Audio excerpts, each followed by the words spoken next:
So hello wizard विच और अनजान मगलू लोगो। जिन लोगों ने मेरा चैनल सब्सक्राइब नहीं किया है वो मेरे चैनल को सब्सक्राइब जरूर कर दे और मुझे इंस्टाग्राम पर जाकर ज़रूर फॉलो कर लेना। और जो लोग इंटरेस्टेड हो चैनल की मेंबरशिप लेने के लिए वो इजीली ज्वाइन बटन पर क्लिक करके चैनल की मेंबरशिप ले सकते हैं। तो दोस्तों आज मैं फैंटास्टिक बीस्ट 3 की मिस्टेक्स के बारे में बात नहीं करूंगा, बल्कि ये बताऊंगा कि फैंटास्टिक बीस्ट 3 की इसी स्टोरी लाइन में और इन्हीं सीन्स में ये और क्या बेटर कर सकते थे जिससे शायद मूवी देखने में और ज़्यादा मज़ा आ सकता था।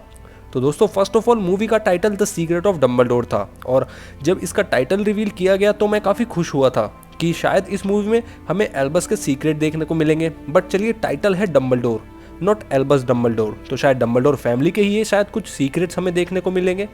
बट जब मूवी आई तो सिर्फ एक ही सीक्रेट निकल के आया कि क्रेडेंस एबरफोर्थ का लड़का है, यानी वो भी डम्बलडोर फैमिली से ही बिलोंग करता है। और काफी जबरदस्त सीक्रेट था ये। और जब एल्बस इस बारे में बता रहे थे तो मेरे गूज़बम्स आ ही गए थे और थोड़ा सा शॉक भी लगा था। लेकिन 2-3 ऐसी और सीक्रेट्स हमें देखने को मिल जाते ना कुछ नए दिलचस्प से, तो 2-3 शॉक और नहीं मिलते तो शायद और मजा आ सकता था देखने में। दूसरी बात, द क्राइम्स ऑफ ग्रिंडलवाल्ड की एंडिंग में क्रेडेंस की काफी हाइप बनाई थी और क्राइम्स ऑफ ग्रिंडलवाल्ड में उसे काफ़ी स्क्रीन टाइम मिला था। बट इस मूवी में क्रेडेंस को उतना स्क्रीन टाइम नहीं मिला। क्राइम्स ऑफ ग्रिंडलवाल्ड में क्रेडेंस को देखने में मज़ा आया था, बट इस मूवी में क्रेडेंस का छोटा सा ड्यूल जब एल्बस के साथ होता है तो उस सीन में मज़ा आता है। बाकी उसके बाद क्रेडेंस को इतना स्क्रीन टाइम नहीं मिला और इनफैक्ट कह लीजिए ना के बराबर स्क्रीन टाइम दिया गया है। एक तरफ तो आपने क्राइम्स ऑफ ग्रिंडलवाल्ड में इतनी हाइप बना दी थी एंडिंग के दौरान, लेकिन इस मूवी में क्रेडेंस की हाइप को पूरा तोड़ दिया गया था। अगर ये स्टार्टिंग से ही वो हाइप बनाते हुए चलते ना मूवी में कि आखिर क्रेडेंस है कौन, अगर ये चीज़ लेकर चलते तो शायद मूवी देखने में और ज़्यादा मज़ा आ सकता था। लेकिन इन्होंने क्रेडेंस को एक तरह से बिल्कुल नज़रअंदाज ही कर दिया। तीसरी बात और जो बहुत इंपॉर्टेंट है वो है एल्बस ग्रिंडलवाल्ड एबरफोर्थ का पास सीन। दोस्तों सिर्फ मैं ही नहीं, काफ़ी पोटरहेड फैंस ये उम्मीद में बैठे थे कि हमें कुछ पास सीन्स देखने को मिल सकते हैं। एल्बस बताते हैं कि जिस तरह मैं ग्रिंडलवाल्ड से प्यार करता था उसी तरह एबरफोर्थ भी एक लड़की से प्यार करता था।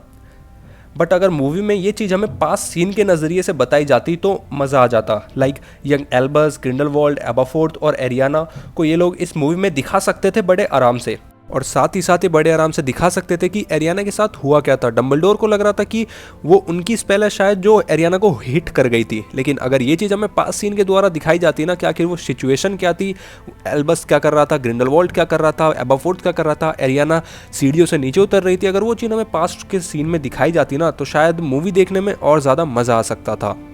जब एल्बस न्यूट को ये सीक्रेट बता रहा होता है कि क्रेडेंस जो है वो एबरफोर्थ का ही लड़का है, तो उस दौरान ये बड़े ही आराम से पास सीन दिखा सकते थे, लेकिन नहीं किया गया। और शायद इसी वजह से मूवी देखा जाए तो थोड़ी हल्की भी पड़ गई, क्योंकि काफ़ी पॉटरहेड्स को लगा था कि इस मूवी में पास सीन तो भाई ज़रूर देखने को मिल सकता है और बड़े आराम से ये लोग दिखा भी सकते थे। उसी स्टोरी लाइन में कुछ चेंज करने की ज़रूरत नहीं थी, सिर्फ पास सीन दिखाना था जब एल्बस डम्बलडोर वो चीज़ बता रहे थे, और उसमें थोड़ी बहुत चीज़ अपनी तरफ से ये लोग ऐड कर सकते थे और उस चीज़ को देखने में फैंस को और ज़्यादा मज़ा आता और वो कनेक्ट कर पाते। मैं कह रहा हूँ कि 30 मिनट्स का ये बस एल्बस के ऊपर फोकस करती ना ये फिल्म, सिर्फ 30 मिनट ये एल्बस के ऊपर फोकस करती, एल्बस के पास्ट के ऊपर, एल्बस और ग्रिंडलवाल्ड जवानी में किस तरह से बातें करते थे दुनिया को जीतने की और एबरफोर्थ को किस लड़की से प्यार हुआ था, ये सारी चीज़ अगर ये सिर्फ 30 मिनट के लिए भी हमें दिखा देते ना तो ये मूवी और भी ज़्यादा अच्छी बन सकती थी। लेकिन इन्होंने ये चीज़ नहीं करी और मैं ये कह रहा हूँ कि ये चीज़ इस मूवी में कर सकते थे, बड़े आराम से कर सकते थे और इसी स्टोरी लाइन में कर सकते थे। बस 30 मिनट हमें एल्बस का पास दिखा देते या फिर डम्बलडोर फैमिली के बारे में ही कुछ बता देते, लेकिन इस मूवी ने वो नहीं किया और इसकी मुझे बहुत ज़्यादा उम्मीद थी इस चीज़ की कि पास सीन ज़रूर दिखाएंगे, लेकिन नहीं दिखाए। और चौथी बात इस मूवी की एंडिंग पर है। हालांकि फैंटास्टिक बीस्ट 1 और फैंटास्टिक बीस्ट 2 से ये मूवी कई ज़्यादा बेस्ट है, बट शायद फैंटास्टिक बीस्ट 1 और फैंटास्टिक बीस्ट 2 की एंडिंग फैंटास्टिक बीस्ट 3 से बेस्ट है, क्योंकि फैंटास्टिक बीस्ट 3 की एंडिंग में इन्होंने कुछ ज़्यादा कुछ नया नहीं दिखाया कि आखिर हम फैंटास्टिक बीस्ट 4 पे किस बारे में बात करने वाले हैं।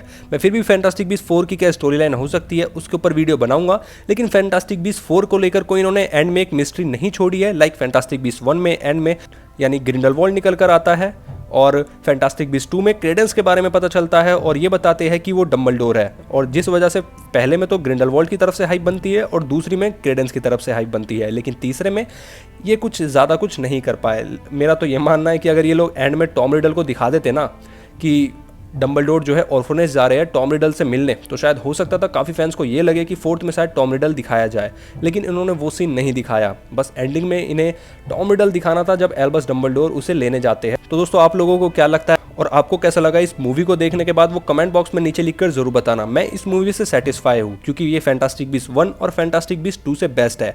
और मैं एंडिंग में एक बात और बोलना चाहूँगा कि इस मूवी को हैरी पॉटर से कंपेयर मत करें, क्योंकि हैरी पॉटर और फैंटास्टिक बीस्ट, लेकिन ये मूवी फैंटास्टिक बीस्ट 1 और 2 से बेस्ट है। तो जिसने नहीं देखी वो अभी जाकर देख सकता है। बाकी इस मूवी में ये और भी बहुत कुछ कर सकते थे जिससे मूवी और भी ज़्यादा इंटरेस्टिंग हो सकती थी, लेकिन इन्होंने नहीं किया। और दोस्तों साथ ही साथ मुझे एक चीज़ जो सबसे ज़्यादा बुरी लगी वो है टीना वाली। दोस्तों ट्रेलर में टीना कहीं पर भी नहीं थी और लोग आपस में बात कर रहे थे कि टीना कुछ ना कुछ सीक्रेट ज़रूर रख रही होगी, तो इस वजह से वो ट्रेलर में नहीं है। और प्रीमियर पे भी जब टीना आई थी, मतलब कि कैथरीन आई थी, तो उन्होंने भी अपने कैरेक्टर के बारे में बताया नहीं। तो मुझे लगा यार भाई कुछ गजबी चीज़ होगी, लेकिन जब मूवी आई तो सिर्फ 2 ही सीन्स टीना के हमें देखने को मिले और उसके बाद मुझे ये चीज़ काफ़ी बुरी लगी। तो टीना को लेकर भी काफ़ी ज़्यादा हाइप बन गई थी, लेकिन वो हाइप भी टीना को लेकर इस मूवी को देखने के बाद फेल हो जाती है। और साथ ही साथ नगीनी का क्या हुआ इस मूवी में, उसकी बिल्कुल भी बात ही नहीं की गई। क्रेडेंस अपना प्यार ही भूल गया भाई मूवी में। हालांकि नगीनी को लेकर मुझे कोई दिक्कत है नहीं, क्योंकि जो उसका रोल कर रही थी वो प्रेग्नेंट थी उस दौरान जब मूवी की शूटिंग हो रही थी, और मूवी की शूटिंग कोरोना में ही हो रही थी, तो जिस वजह से वो कोई भी रिस्क नहीं लेना चाहती थी। और इस बात से कोई दिक्कत भी नहीं है क्योंकि वो उस दौरान प्रेग्नेंट थी, लेकिन मूवी में ये तो दिखा सकते थे ना कि नगीनी कहीं पर बिजी चल रही है या कहीं पर चली गई है, लेकिन नहीं दिखाया। और शायद पता भी नहीं है कि फैंटास्टिक बीस्ट 4 में नगीनी दिखेगी या नहीं दिखेगी। हो सकता है अब ट्रेलर आएगा जब ही पता चलेगा, अब क्या ही कर सकते हैं। तो दोस्तों ये थी मेरी आज की वीडियो। आई होप आप लोगों को पसंद आई होगी। पसंद आई हो तो चैनल को जरूर सब्सक्राइब कर देना और वीडियो को जरूर लाइक कर देना।